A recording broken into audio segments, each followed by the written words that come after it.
ఏం వండుతున్నావు? ఏంటమ్మది? ఉలపిండి ఉలపప్పు వండుతున్నా. ఉలవ పిండిలో ఏం వేసావు? పసుపు, కారం, చింతపండు రసమా? చింతపండు రసంలో గుజ్జు తీసేసుకొని.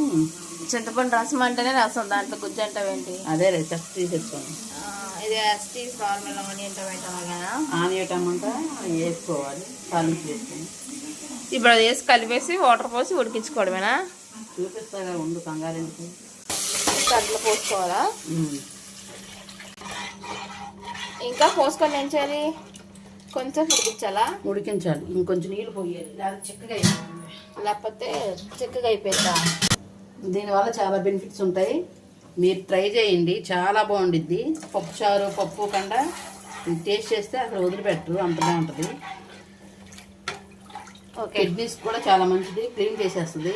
మనం వారానికి అంత చెత్త తిన్నా కూడా క్లీన్గా అయిపోతుంది. అయిపోయింది అంతేనా? అంతే. దీంట్లో ఆయిల్ వేసుకుని తింటే బాగుంటుందిగా. శనగ నూనె కానీ నెయ్యి కానీ వేసుకుని తింటే కేక్ ఉంటుంది. ఇది మీ నాన్నకి, మనకు కాదు. మన పూజ అయితే కానీ తినంగా. Okay, bye. బాయ్.